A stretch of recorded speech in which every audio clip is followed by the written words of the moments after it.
Bismillahirrahmanirrahim. Assalamualaikum warahmatullahi wabarakatuh. Alhamdulillah, hari ini kita masih bertemu walaupun masih di dalam jaringan.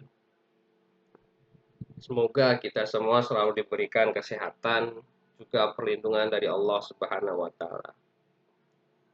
Pada kesempatan kali ini kita akan membahas mengenai pertumbuhan ekonomi dan struktur ekonomi. Pertumbuhan perekonomian Indonesia banyak ditopang oleh berbagai sektor, terutama yang sangat berpengaruh adalah pendapatan nasional. Pertumbuhan ekonomi mencerminkan perkembangan perekonomian suatu negara yang dapat diukur dengan pendapatan nasional yang lebih kita kenal sebagai produk domestik bruto. Pertumbuhan ekonomi di Indonesia tidak lepas dari struktur ekonomi yang di Indonesia bisa dilihat dari Orde Lama, Orde Baru, Reformasi, dan Pasca Reformasi. Karena sebelumnya kita sudah bahas sistem perekonomian yang digunakan di Indonesia. Nah, nanti saya akan kirimkan videonya juga setelah video-video yang video pertemuan ini. Insya Allah saya buat walaupun kemarin sudah tugas, biar pemahaman teman-teman mengenai sistem perekonomian di Indonesia itu lebih kotor. Kenapa? Karena nanti uh, sistem perekonomian kita itu nggak lepas dari sejarah dan bagaimana perkembangan ideologi di dunia ini. Ya, misalkan contoh dari yang tadinya negara agraris terus berubah negara industri, itu akhirnya merubah sistem perekonomian kita. Bahkan sejarah ya, dari sejarahnya yang tadinya kita dari sistem tanam paksa itulah awal mula kita berubah semua, berubah konsep eh, ekonomi, struktur sosial, bahkan sampai politik itu berubah semua. Nah, membahas ekonomi itu juga nggak lepas dari sejarah dan perkembangan dunia. Karena apalagi saat ini di mana pertumbuhan ekonomi itu menjadi patokan suatu negara itu disebut maju atau tidak, ya. Karena itulah muncul namanya Omnibus Law. Di dalam Omnibus Law itu sebenarnya kalau menggunakan sistem ekonomi ya hari ini itu nggak salah. Kenapa? Karena di dalam peraturannya, peraturan dan perundang-perundangan yang dibuat itu berusaha untuk mengundang para investor sebanyak mungkin. Itu nggak salah. Akhirnya apa? Ketika investor itu masuk ke Indonesia, yang ditimbulkan adalah apa? Lapangan pekerjaan banyak, ya, banyaknya lapangan pekerjaan, otomatis pengangguran itu akan berkurang dan pertumbuhan ekonomi akan meningkat. Itu nggak salah. Tetapi di mana letak moral ketika membuat perundang-undangan mengenai Omnibus Law itu? Karena ada satu sisi akhirnya merubah struktur tatanan sosial kita. Nah, maka dari itu inilah pentingnya kita mengenal uh, apa itu pertumbuhan ekonomi dan struktur ekonomi.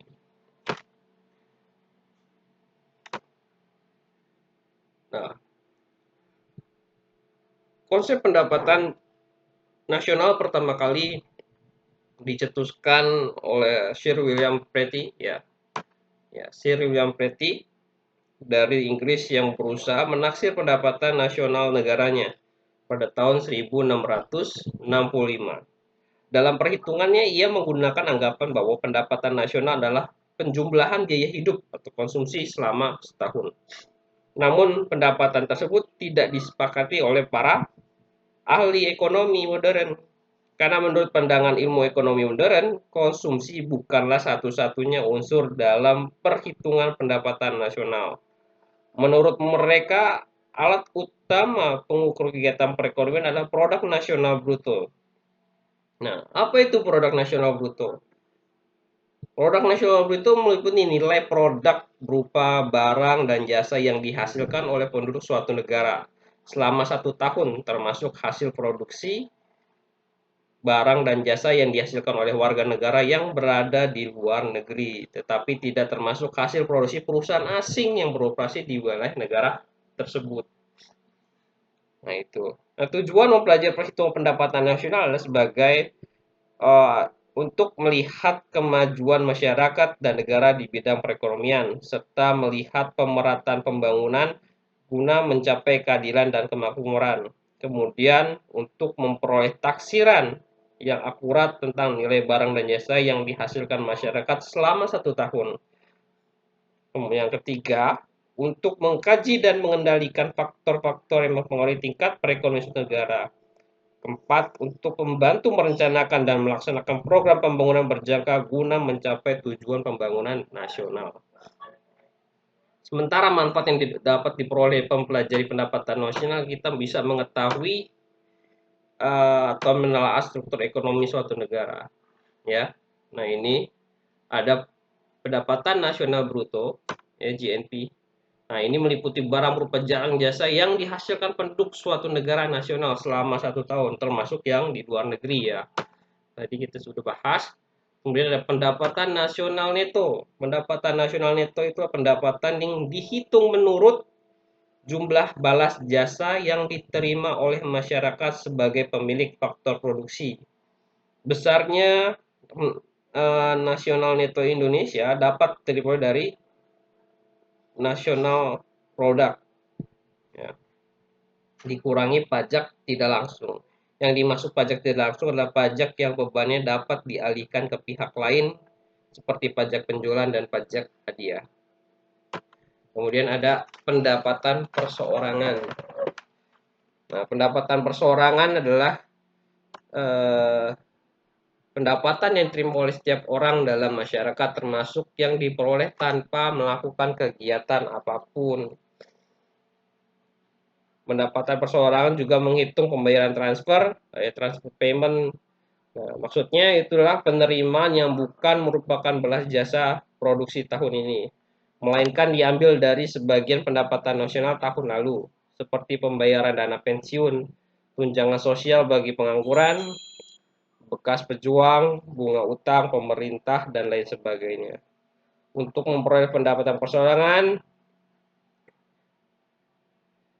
NNI harus dikurangi dengan pajak laba perusahaan, ya, laba yang tidak dibagi dalam perusahaan untuk beberapa tujuan tertentu seperti keperluan perluasan perusahaan, dan iuran pensiun, iuran yang dikumpulkan oleh setiap tenaga kerja dan setiap perusahaan dengan maksud akan dibayarkan kembali setelah tenaga kerja tidak lagi bekerja.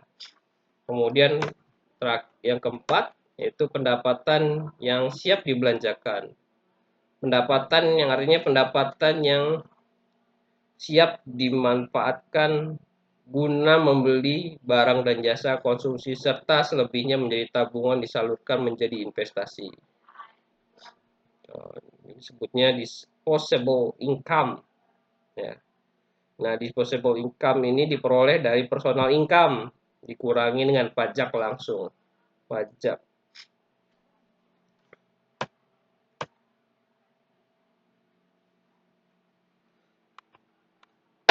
Nah, tujuan pendapatan nasional itu untuk melihat kemajuan masyarakat dan negara di bidang perekonomian serta pemerataan pembangunan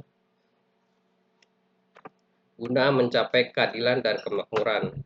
Kemudian untuk memperoleh taksiran yang akurat tentang nilai barang dan jasa yang dihasilkan masyarakat selama 1 tahun.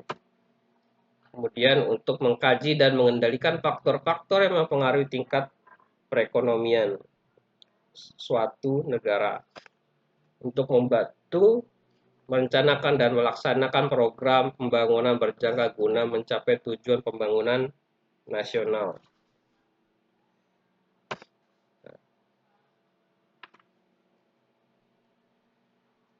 Ini tadi manfaatnya ya. Dari segi manfaat, kita mempelajari pendapatan, misalnya kita bisa mengetahui atau menelaah struktur ekonomi suatu negara, terus membandingkan perekonomian suatu negara, masyarakat, bahkan keluarga dari waktu ke waktu, dapat membandingkan perekonomian antar daerah, dapat menghitung dan memperkirakan pendapatan pribadi atau keluarga dalam 1 tahun. Nah, tapi kalau kita ukur pendapatan ini Indonesia itu, jika kita ikut standar dunia, pendapatan Indonesia itu masih di bawah rata-rata, ya sangat kecil. Bahkan kalau mungkin jumlah uh, masyarakat yang tidak mampu akan lebih banyak dengan standar dunia. Nah, inilah akal-akalan statistik, salah satu akal-akalan statistik yang dibuat oleh negara.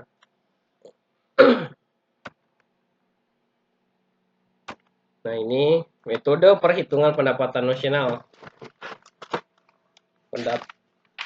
Pendekatan pendapatan Y, Y itu adalah pendapatan nasional, ya, sama dengan wage, ya, atau upah atau gaji ditambah rent, sewa, kemudian ditambah investment, ya, interest, I itu interest, dan P itu profit.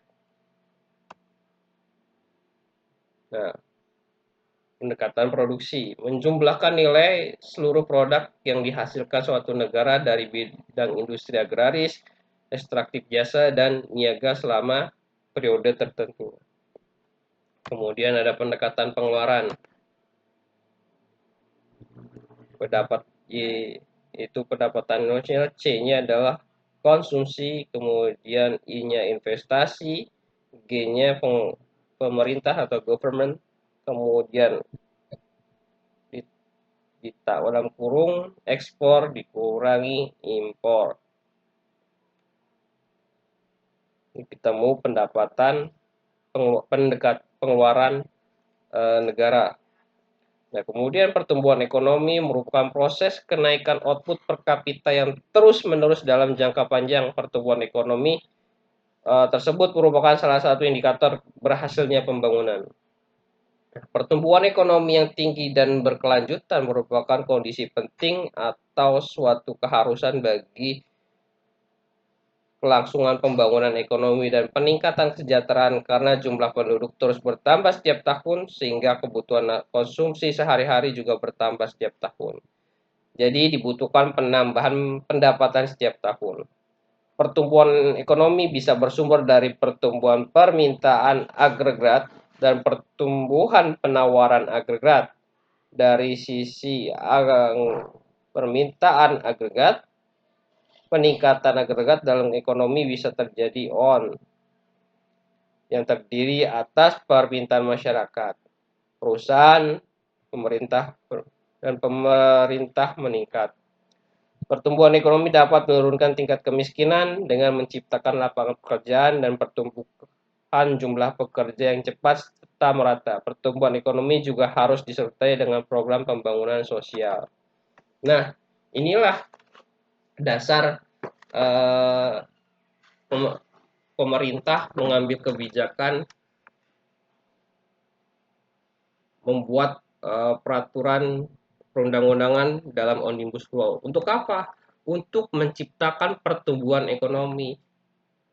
Ya, secara ilmu modern seperti itu. Secara ilmu modern. Dan tidak salah secara ilmu modern. Makanya kita harus belajar bagaimana sejarah itu. Dan ini terjadi seluruh dunia. Maka dari itu, Omnibus Law ini adalah suatu peraturan yang ini adalah akibat Omnibus Law muncul itu karena akibat struktur ekonomi dunia.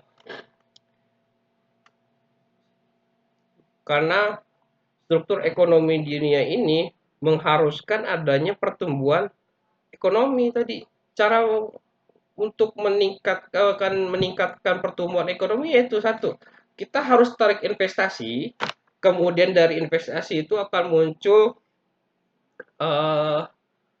perusahaan-perusahaan yang otomatis nanti dari perusahaan-perusahaan baru ini akan menarik tenaga kerja. Sehingga apa? Sehingga pengangguran yang tadinya orang banyak nganggur itu tertarik masuk ke dalam perusahaan. Akhirnya apa? Mereka memiliki pendapatan. Dari akhir pendapatan ini nanti ada mereka bisa konsumsi barang.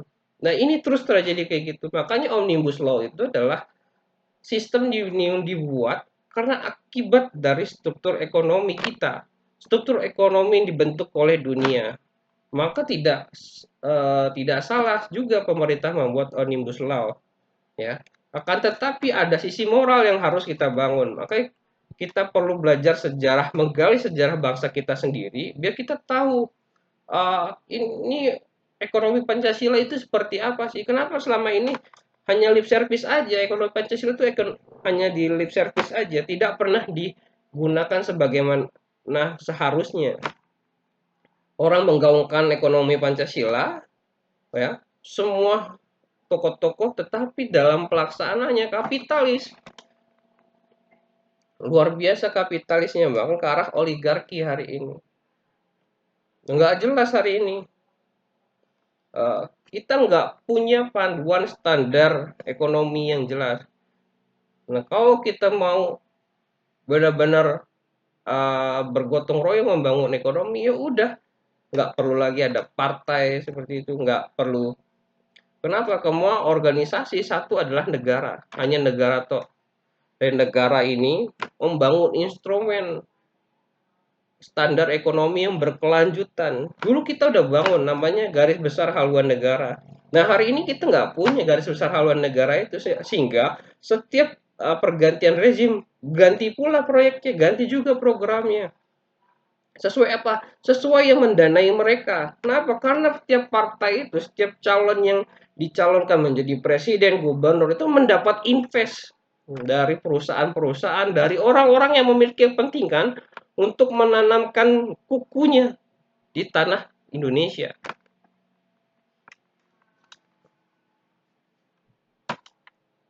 Nah, ini bagaimana cara mengukur pertumbuhan ekonomi? Nah, pertumbuhan ekonomi tahunan.